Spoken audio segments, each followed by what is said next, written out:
choisir un poste pour pêcher à la graine, ça ne se fait pas n'importe comment. Il faut déjà tenir compte en premier lieu du fond.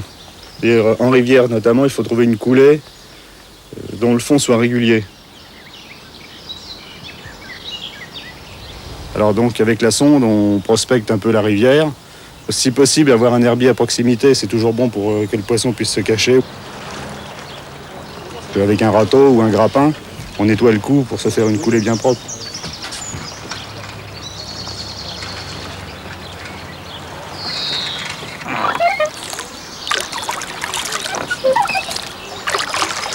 Le matin, je sais pas, juste avant la pêche, tu prépares beaucoup de choses, j'ai vu, avec ton père. C'est-à-dire qu'un coup à graine, la graine est surtout une hache d'accoutumance. C'est-à-dire qu'on ne décide pas comme ça de but en blanc, tiens, je vais aller pêcher à la graine. Il faut préparer le coup et l'amorcer plusieurs jours à l'avance pour habituer les poissons justement à cette graine de chenille qu'ils ne rencontrent pas naturellement dans la rivière. Et il faut les habituer pendant plusieurs jours. Alors le matin, en général, on vient les amorcer le matin. Ouais. On prépare l'amorce. Et on vient le matin leur mettre à manger, tous les jours, régulièrement à la même heure. Serge avec sa mobilette, non? Voilà, c'est cela, c'est cela.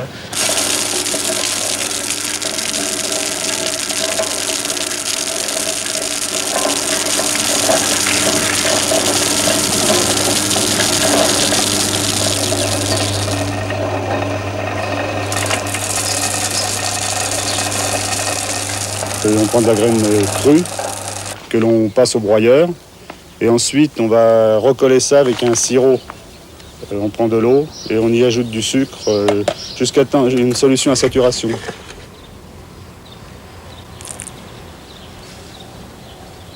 On va coller le chenille cru broyé avec le sirop de sucre.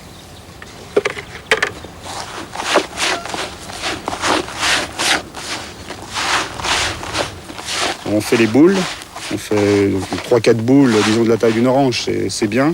Et ensuite, on peut les mettre à l'abri, parce que ces boules, on les fait en général 24 heures à l'avance. En les laissant 1 heure au soleil, et ensuite dans un endroit frais.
Champion de pêche, Marc Feignière et son père Serge vivent dans la cité médiévale de Nemours, traversée par le Loing et son canal.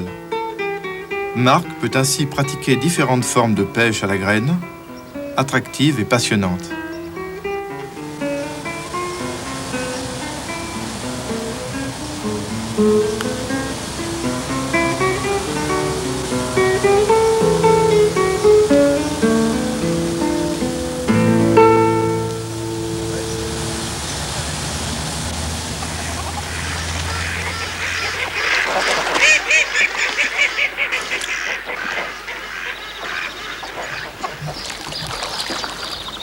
C'est toi, Serge, qui a appris à pêcher à ton fils? Je n'ai pas monté les hameçons, pas monter les lignes déjà, le principal. T'en as fait un champion ou c'est lui qui est devenu champion tout seul? Il s'est modernisé tout seul après, puis il a eu l'occasion de sortir avec des gars qui pêchaient bien, de voir, puis de naviguer un petit peu. Puis comme il a réussi les premiers temps, il a continué. Parce que s'il avait bu le bouillon au premier départ, il aurait arrêté. Hein? Ce qu'il y a, c'est qu'il est tranquille, il est à la maison, il n'est pas marié, il est tout seul célibataire. Alors il en profite. Il ne pas, il dit maman on va le faire, parce qu'il dit les gars, les autres quand ils veulent aller faire un concours, si la bonne femme ne veut pas, il faut qu'il reste à la maison. Lui il dit, il rentre tout à l'heure, il dit moi tu me prépares ma valise, je pars. Hein? Liberté. C'est, il a une grande chance là. Voilà, il est là.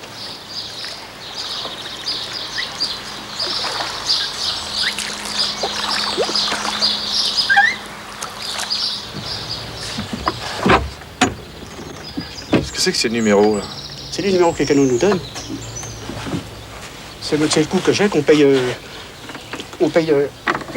une redevance au canot, comme pour attacher mon bateau. Ah d'accord. Moi j'ai une carte exactement pareille pour naviguer le long du canal là. Mais entre le pont de Saint-Pierre et puis les Cluses, je peux pas aller ailleurs avec ma mobilette. Parce que j'ai le bateau que j'ai l'autorisation. On a l'autorisation de le mettre que là, je peux pas le mettre ailleurs le bateau. Il est même mal placé pour les crues quand c'est comme ça. Voilà. Qu'est-ce que c'est que celle-là? Bon, on va foutre une pouillée de chez le galop, hein.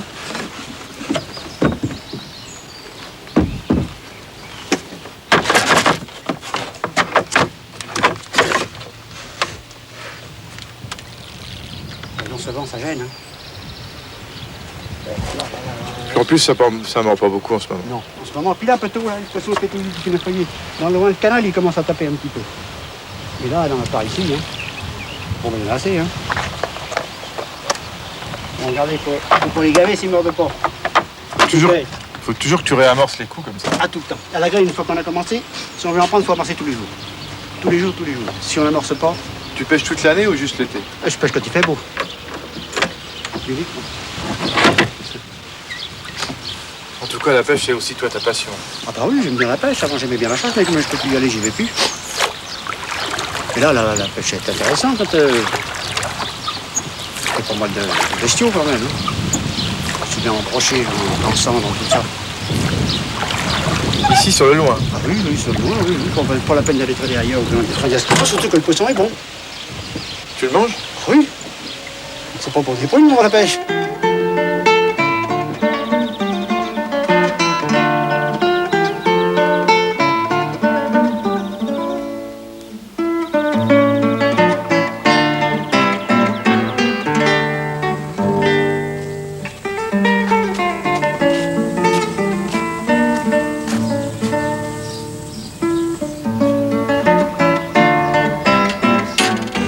Avant de commencer la cuisson du chènevis, la première opération consiste d'abord à le mettre trempé, parce que c'est une graine qui est assez dure et sans trempage, la cuisson va être énormément rallongée. Il y aura un trempage, disons, d'une dizaine d'heures. Si on le cuit le matin, on le met trempé la veille au soir. Et en une dizaine de minutes, comme ça, le chènevis va être cuit. S'il n'y a pas de trempage, il va falloir compter une demi-heure de cuisson.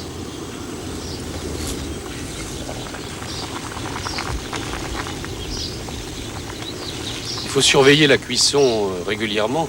C'est-à-dire au départ, on couvre le chènevis, on attend que ça commence à être à ébullition et au bout de, disons, de 3-4 minutes d'ébullition, alors là il faut commencer à regarder parce que dès que les premiers germes vont apparaître, là vous voyez, c'est comme là ça commence à être le cas, on commence à voir quelques germes qui apparaissent. Alors là il faut le surveiller de très près, hein, parce que dès qu'il va y avoir suffisamment de graines avec un germe apparent, il va falloir arrêter la cuisson et tremper, mettre de l'eau froide pour arrêter justement cette cuisson. Sinon, si on le laisse là dans son jus de cuisson, le chènevis va continuer à éclater. Et après, il va être beaucoup trop cuit.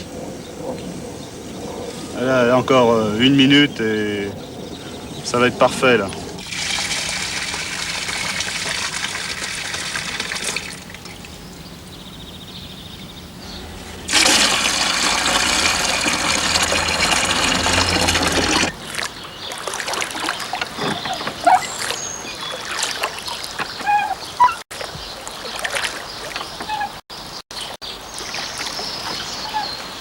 Est-ce que tu as une préférence, soit la pêche en canal ou la pêche en rivière?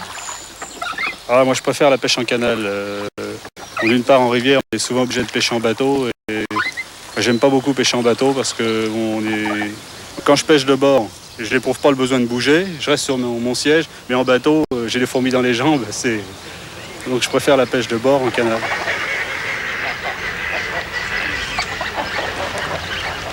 Mais par moment, quand tu pêches, tu as des pensées qui te viennent dans la tête en attendant le poisson, non? Bon, quand il y a des touches, on pense surtout à pêcher, on pense technique bien souvent. Si les touches se ralentissent, on se dit tiens, pourquoi ça mord pas? Est-ce qu'il faut que je monte autrement ma ligne? Est-ce qu'il faut que je pêche différemment? On recherche, je pense. Là, la pêche au cou, ça ne laisse pas tellement de temps à la rêverie.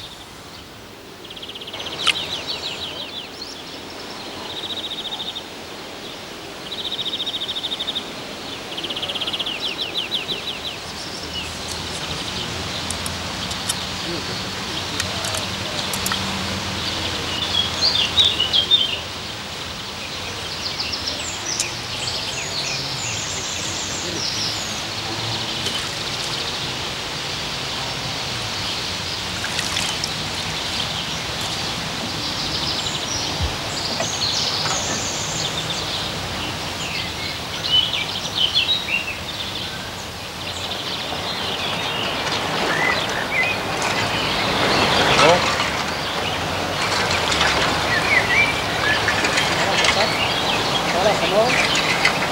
Ah bah c'est pas étonnant qu'il y ait pour les gardons aussi, il y a les... Ah, s'il y a le hotu, oui. S'il y a un bord de hotu, hein. Faut le purger, le hotu. Ça. Donc, faut essayer de les prendre. De toute façon, on s'y fait jamais. Quand on pique un, on est cassé. Hein. Non. Si Non, jamais, je suis si sur jamais huit, il part dans la ficelle là-bas, tu Je sais. suis sur 8. Ah oui. J'ai pas pris de risque. Que ce soit 8 ou 7, ben, le résultat. En rivière, le fil, c'est-à-dire la bannière, ne doit jamais précéder le flotteur. Et alors régulièrement au cours de sa coulée, le pêcheur va procéder à des manœuvres d'aguichage, c'est-à-dire soit retenir légèrement le flotteur, de façon à faire remonter l'hameçon avec la graine dans l'eau, et le poisson voit cette graine, il a l'impression qu'elle va lui échapper, alors hop, il se précipite, ça peut l'énerver, on ne sait pas bien exactement, mais enfin ça consiste surtout à, un peu comme on travaille un poisson mort.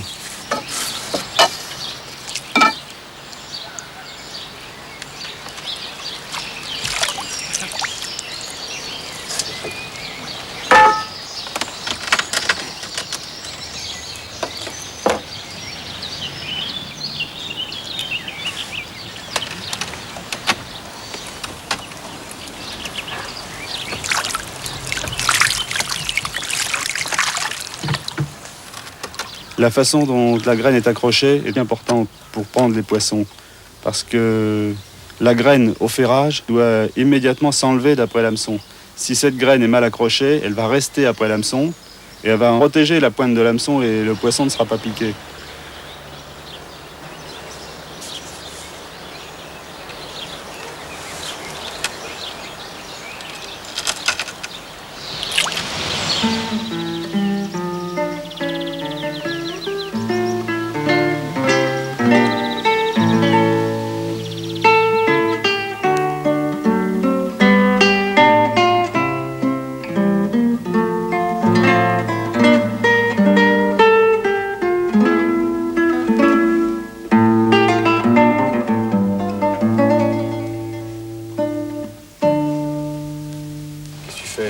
Marc, Je suis surveillant dans un lycée.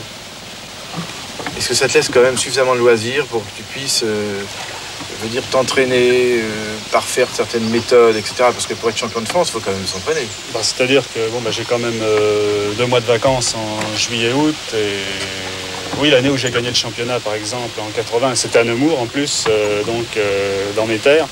Je me suis entraîné au minimum 3 heures tous les jours. Minimum. Pendant les 2 mois, c'est-à-dire de la mi-juin, l'ouverture de la pêche, jusqu'au début septembre, le championnat, je me suis entraîné au minimum 3 heures par jour. Quelquefois 6, mais minimum 3 heures tous les jours. Là, je veux dire que c'est pas trop m'engager que de dire que la pêche est une passion. Oh, c'est même plus qu'une passion, à la limite, c'est un vice. Parce que, tous les loisirs, tout est consacré en fonction de la pêche, quoi. Et même ta maman qui est de la partie, j'ai vu qu'elle cuisait les graines. Ah oui, très bien. Elle a l'habitude, bien souvent elle cuit le chènevis. Et quand elle le cuit pour mon père ou pour moi, elle ne le cuit pas de la même façon parce qu'on n'aime pas avoir le chènevis cuit de la même façon tous les deux. Alors elle connaît les habitudes de chacun et elle le cuit différemment.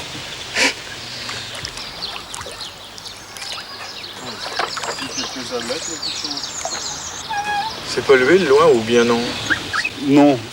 D'abord, la preuve, c'est qu'il y a beaucoup d'herbiers, là.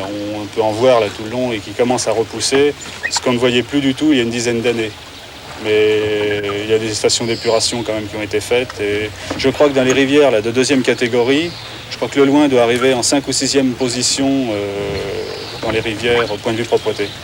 Donc c'est quand même pas mal.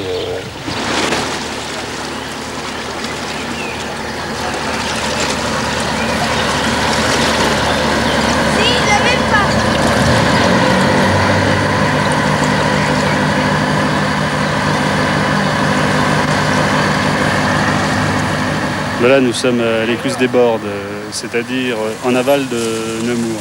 Le canal prend dans la partie du loin canalisé à Nemours et il va être en parallèle du loin jusqu'à Saint-Mamet, l'endroit où le loin va rejoindre la Seine.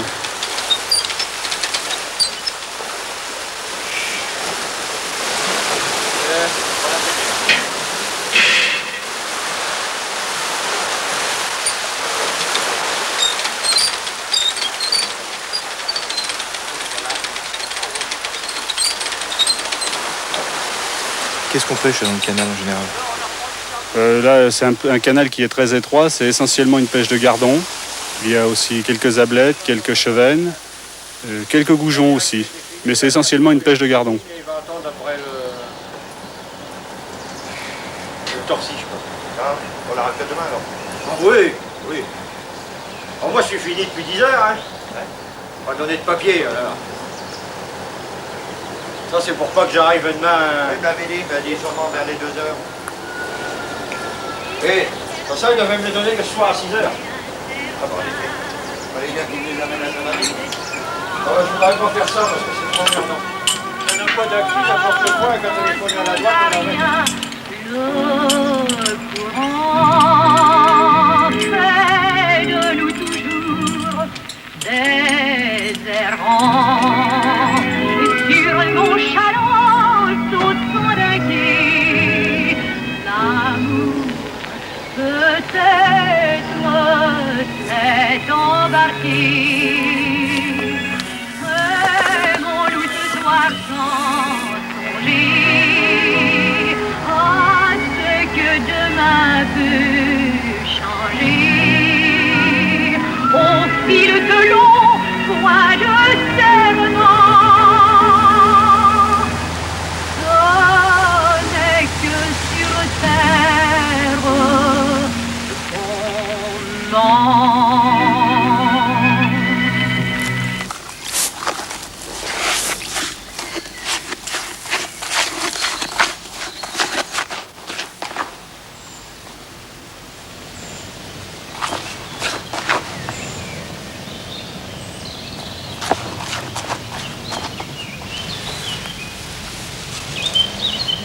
Tu prépares une amorce, maintenant tu mets du chien de vie dedans.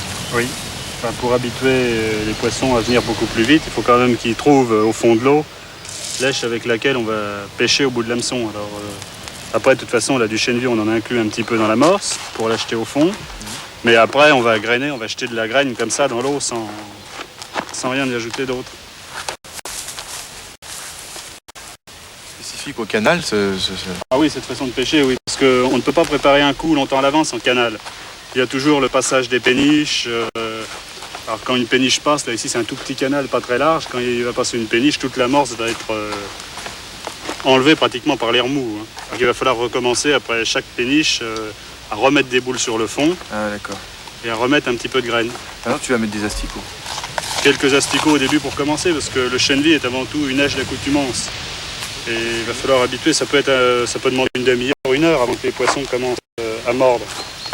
Donc on leur met quelques asticots, on va commencer à faire la pêche à l'asticot, tout en continuant à mettre de la graine. À chaque lancer de ligne, on lancera quelques graines.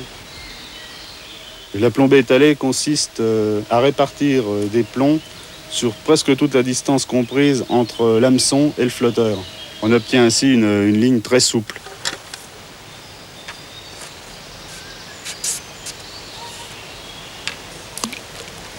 Dans un premier temps, il faut prendre le fond correctement, c'est-à-dire bien régler son flotteur de façon à faire évoluer l'èche à ras du fond.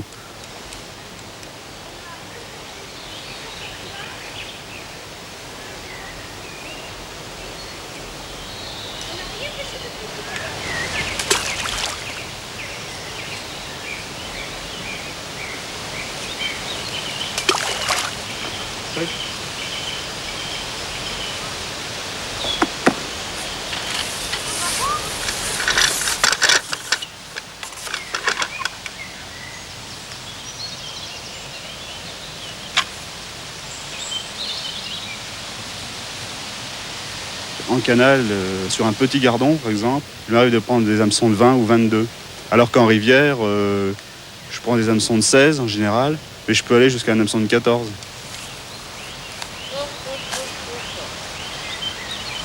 Alors, qu'est-ce que tu réponds?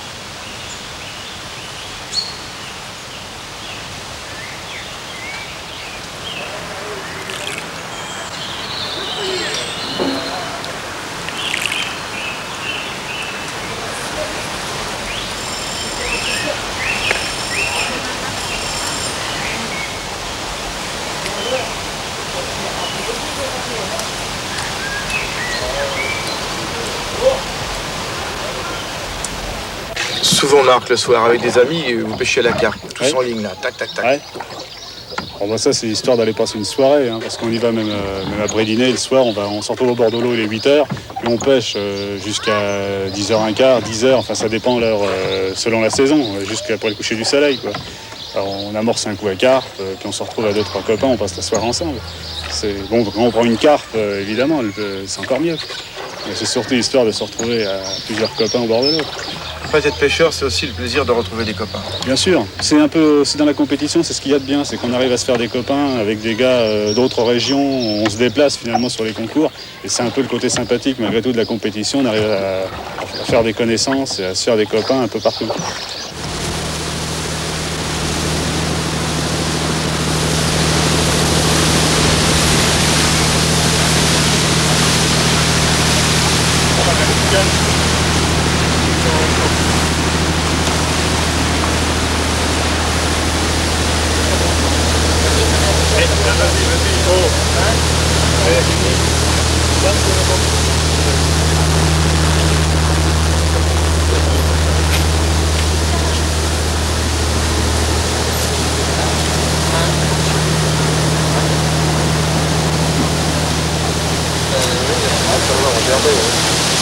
Dans le départ. On fait du maïs. Il est cuit, c'est le maïs? Oui, c'est du maïs doux en boîte. C'est celui qui est pour la consommation, hein. Pour faire les salades exotiques et compagnie. On dit la pêche à la graine, finalement, est-ce que ça recouvre le maïs ou pas? Ah, bien sûr, le blé aussi, c'est un grain. On essaye de faire une carpe alors là. Ah oui, oui.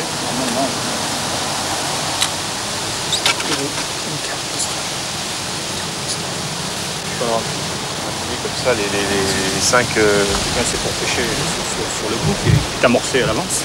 Ouais, mais pourquoi ils sont si serrés? On aurait pu les... Bon, on aurait pu évidemment, on aurait pu Hein les étaler, oui. Ouais.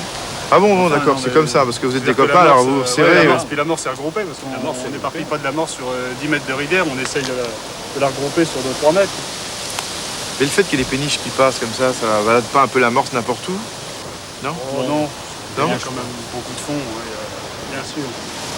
Voilà, bah, les cannes sont tendues, il n'y a plus qu'à attendre le départ. C'est plutôt le soir comme pêche, non? Oui, en général, le soir ou le matin très tôt. Mais en général, la carpe n'aime pas le soleil, hein. Alors, il faut attendre que le soleil se couche. Il me semble que tu as mis le frein très peu. Pas très très desserré, parce que la carpe, quand elle va s'il y a un départ, elle ne va pas prévenir. On voit d'un seul coup la canne plonge et le fil va sortir du moulinet. Alors si le moulinet est bloqué, c'est la casse immédiatement. La carpe fait 2 mètres et c'est cassé, hein. Il faut qu'elle puisse emmener du fil. Qu'en général, d'un premier temps, elle va prendre le large. Une carpe qui mord, immédiatement, elle essaye de mettre le plus de distance possible entre l'endroit où elle a été prise et elle. Donc immédiatement, elle va prendre le large et elle va descendre le courant. Et là, t'es monté gros? Là, 22 centièmes en bas de ligne. Oui, j'estime que là, je suis monté gros. Ouais, tu as assuré. Ouais, voilà. Mais sinon, bien souvent, on pêche en 18 centièmes. Ce qui fait comme bruit l'autoroute là-bas, dis. Ah, c'est rien, là, il n'y a pas beaucoup de circulation. Mais le vendredi soir, là, c'est épouvantable. Bon, bah là, on va leur mettre un petit peu à manger. On va amorcer un peu le coup quand même. Il y a le maïs qui est en train d'amorcer, il a pris un pied en fond. Oh oui, oui, oui.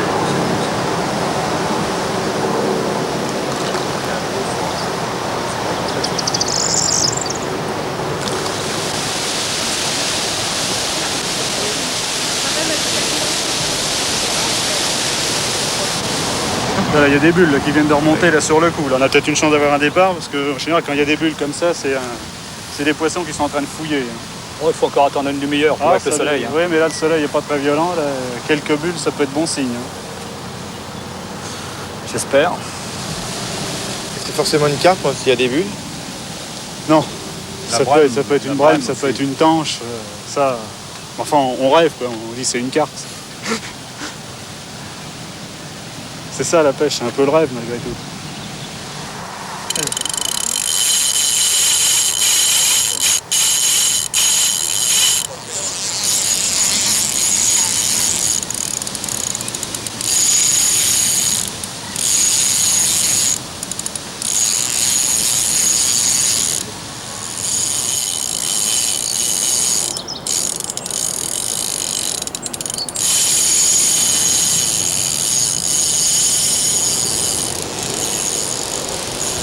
Non, ça n'a pas l'air très gros. Ah non. Ouais.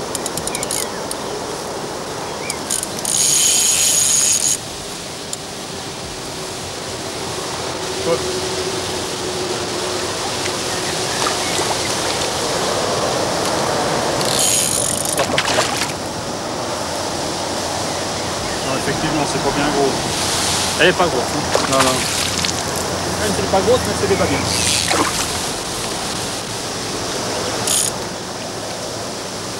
Voilà. Oh, ça y est, là. Ça doit être... Je donne un peu de fil là, pour la rapprocher du bord parce que je pourrais pas aller la chercher là-bas. Hein. Voilà. Prendre la gueule. Ouais. Mon pote. Ouais, ouais. Il faut que ça se défende un peu plus longtemps que ça. Voilà.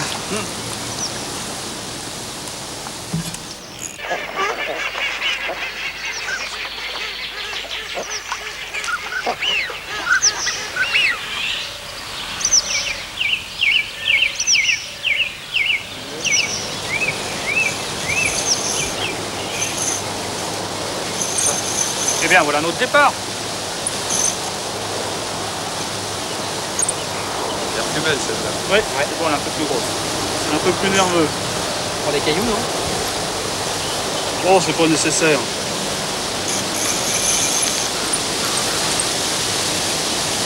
Pour les bottes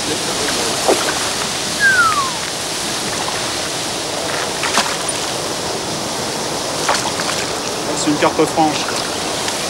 Elle est plus grosse. Ouais, ouais.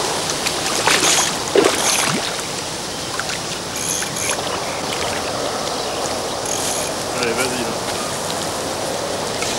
vitaminée celle-là. Voilà. Oh, elle est belle, hein. Elle est même mieux piquée que l'autre en ce moment. Bon, bah, il n'y a plus qu'à la relâcher. Hein.